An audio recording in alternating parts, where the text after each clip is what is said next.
Hello you guys, this is Manashri Manik Rathod here back again to say you that the first important topic which we discussed in our previous video is literary theory.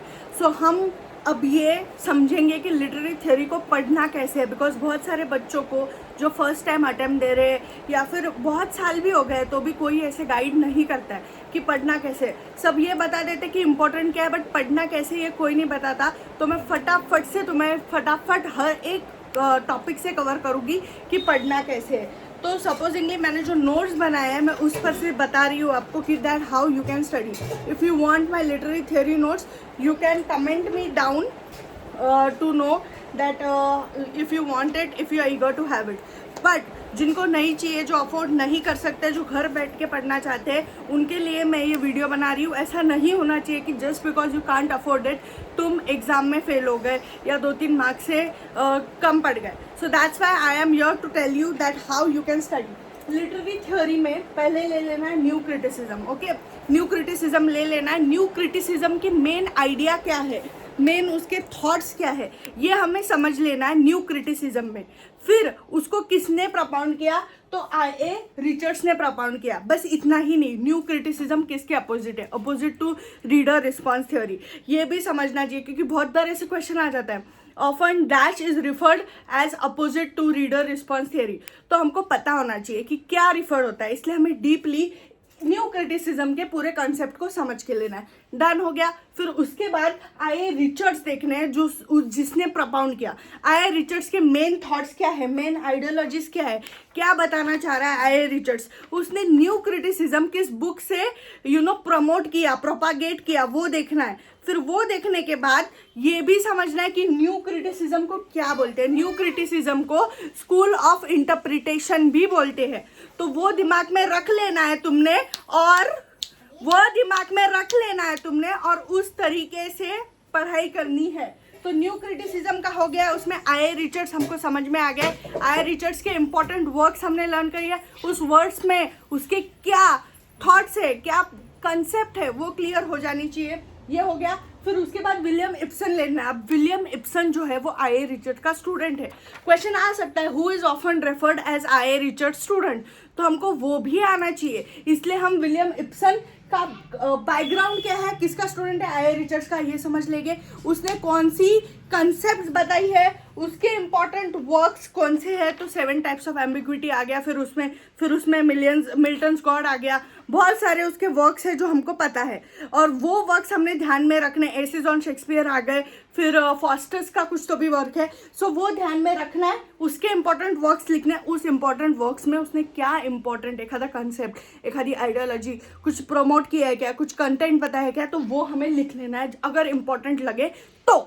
ठीक है, तो new criticism हमारा cover होता है। ऐसे करके हमें अलग अलग थ्योरीज कवर करना है। अब सपोज अमेरिकन न्यू क्रिटिक्स, अब न्यू क्रिटिसिज्म तो है पर ये ब्रिटिश है, उसमें अमेरिकन भी रहते हैं भाई, वो भी हमको करना पड़ता है। तो वो कौन है, क्लिंथ ब्रूक्स।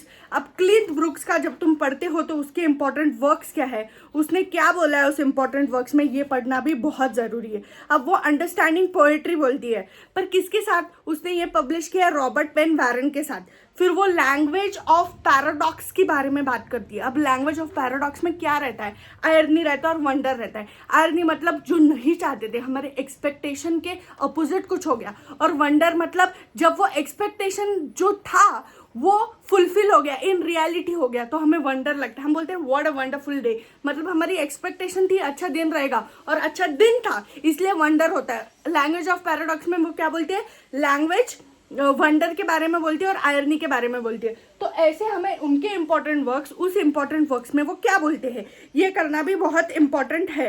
फिर ऑर्गेनिक यूनिटी के बारे में भी बात करती है। ऑर्गेनिक यूनिटी में बता दूं, all elements of the text should work as a unified part of the text, मतलब सब एलिमेंट्स है, जैसे राइम है, पोएट्री का राइम है, फिर उसके बाद अलग अलग स्टांजा है, तो वो एक यूनिटी करके वर्क करने चाहिए। ऐसा हमें कौन बोलती है, क्लिंथ ब्रूक्स बोलती है। तो हमारा न्यू अमेरिकन क्रिटिक्स में वो हो गया। फिर एफ.आर. लुइस आ जाता है। तो एफ.आर. लुइस किस में था, तो ये भी जानना चाहिए। एफ.आर. लुइस कैम्ब्रिज स्कूल्स में था। उसमें कौन कौन था, उसमें I A. Richards, William Empson, F R. Leavis, ये 3 लोग थे। किसमें, कैम्ब्रिज स्कूल में। तो उनका वो ग्रुप था। कभी कभी क्वेश्चन आ जाता है Cambridge school often is included 3 writers they देते हैं अलग अलग कॉमा कॉमा करके, फिर हम उधर कंफ्यूज हो जाते हैं। पर हमने अगर एक बार भी पढ़ा होगा, लाइफ टाइम में एक बार भी ध्यान में रखा होगा, तो तुमको याद रहेगा। तो इस तरीके से लिटरेरी थ्योरी पढ़नी है। फिर जॉन क्रो रैंसम आ गया, जॉन क्रो रैंसम के इंपॉर्टेंट वर्क्स ले लो, जो भी इंपॉर्टेंट वर्क्स है वो देख लो। फिर जॉन क्रो रैंसम ने क्या बोला, क्या उसके मेन थॉट्स थे, वो लिख लो। और फिर वो उन्होंने न्यू क्रिटिसिज्म के बारे में बोला है जॉन क्रो रैंसम ने, ओके, 1941 में, वो भी लिख लेना।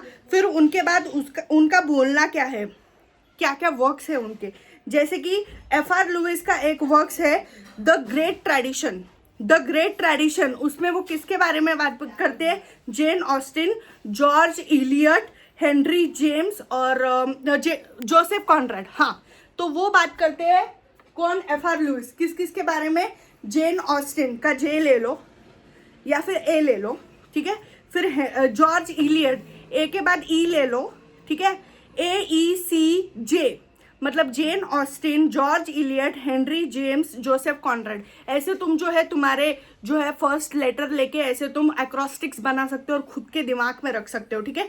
AECJ क्यों याद नहीं रहेगा, ऐसे याद रहेगा। मैंने खुद पढ़ाई करते वक्त जो यूज़ किया मैं वो बता रही, कोई नहीं बताता है, बिलीव में कोई नहीं बताता है। पूरे यूट्यूब पे तुम टाइम वेस्ट करते रहोगे, इसकी स्ट्रैटेजी उसकी स्ट्रैटेजी देखते रहोगे, लोग अपनी स्ट्रैटेजी बोल के यही बता देते कि दिस इज इंपॉर्टेंट, ये इंपॉर्टेंट टॉपिक्स कर लो। टॉपिक्स इंपॉर्टेंट है पर वो करने कैसे, ये मनश्री राठौड़ बताएंगी तुमको, because I want you all to qualify this exam, okay. और हम करने ही वाले, हम करके दिखाने वाले, ठीक है। तो ये हो गया अमेरिकन क्रिटिक का। फिर उसके बाद शिकागो स्कूल को क्या बोलते हैं, न्यू एरिस्टोटेलियन बोलते हैं। तो उसके उसमें कौन से राइटर्स थे ये भी लिखने ला।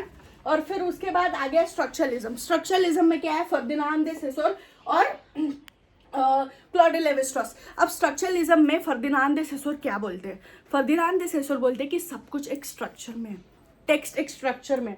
वो ऐसे बोलते हैं कि ये जो टेक्स्ट है, ये टेक्स्ट एक स्ट्रक्चर में है, ओके। और इस टेक्स्ट के बीच में पूरी मीनिंग रिवॉल्व कर रही है, ये सेंट्रल थीम पे पूरी मीनिंग रिवॉल्व कर रही है। ऐसे कौन बोलते हैं, फर्दिनांद दे सेसोर और क्लॉड लेवी-स्ट्रॉस।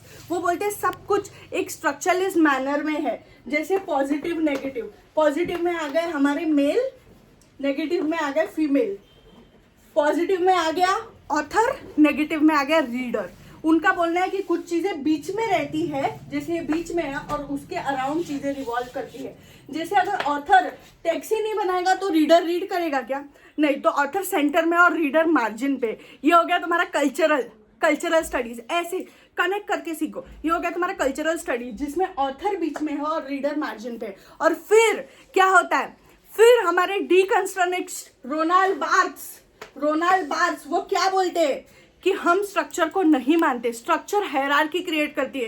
क्यों भाई, कोई बीच में रहे और कोई सेंटर में रहे और कोई मार्जिन में रहे, क्योंकि मेल बीच में और फीमेल मार्जिन में है, ऐसे नहीं चलेगा। तो इसलिए वो इन सबको डिनाई कर देते हैं। और फिर आता है हमारा डीकंस्ट्रक्शन, ठीक है। तो मैंने तुमको स्ट्रक्चरलिज्म में पोस्ट स्ट्रक्चरलिज्म भी बता दिया कि मीनिंग फिक्स नहीं है, टेक्स्ट के बाहर भी मीनिंग जा सकता है, मीनिंग कभी फिक्स नहीं होता है। वो हो गया पोस्ट स्ट्रक्चरलिज्म। स्ट्रक्चरलिज्म में है कि मीनिंग फिक्स्ड है, मीनिंग बीच में और मीनिंग की तरफ पूरे साइंस आते हैं। पर पोस्ट स्ट्रक्चरलिज्म बोलते हैं साइंस किधर भी जा सकते हैं, वो एक जगह पे नहीं रहने वाले। और रोनाल्ड बार्थ्स, डेरिडा बोलते हैं कि डीकंस्ट्रक्शन में डेरिडा इसको रिजेक्ट करते हैं। Ronald Barthes is a structuralist writer, so he doesn't reject it, he has different theories is Derrida.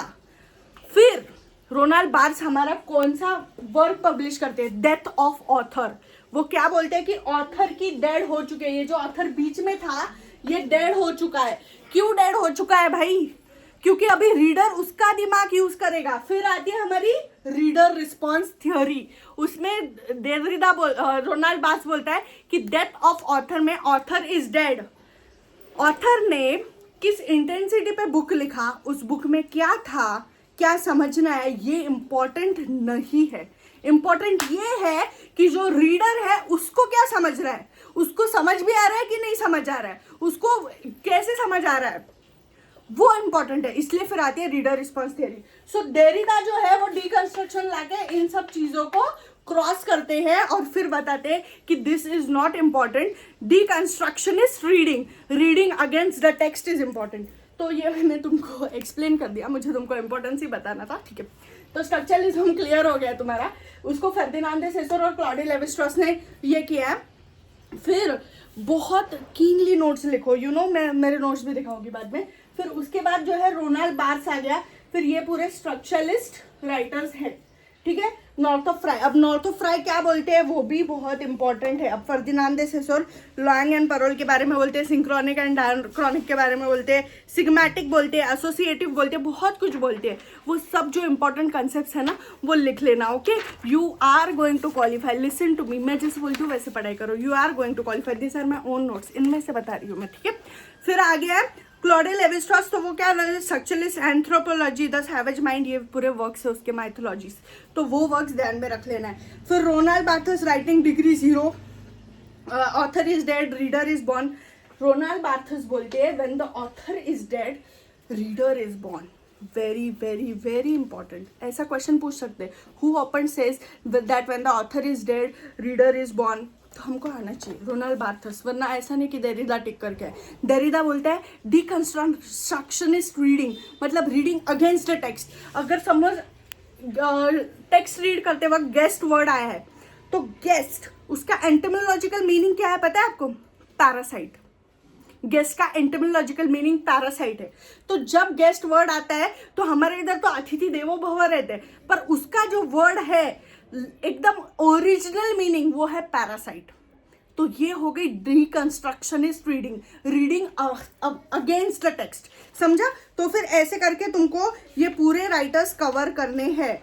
मत भूलो कि रोनाल्ड बार्थ्स ने बाल्जैक सेक्रीन कॉल्ड एजेड कैमरा लूसीडा ये भी प्रोपाउंड किया था। इंपॉर्टेंट जो चीज़ें हैं वो लिख लो। नॉर्थ ऑफ फ्राई ने आर्किटिपल क्रिटिसिज्म बोला था, मिथ ऑफ ह्यूमन एक्सपीरियंस बोलते हैं वो एनाटॉमी ऑफ क्रिटिसिज्म में।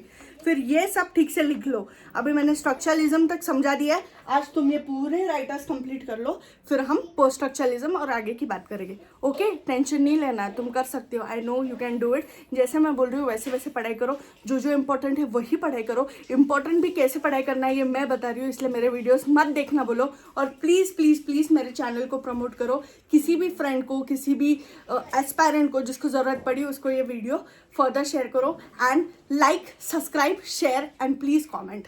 Thank you.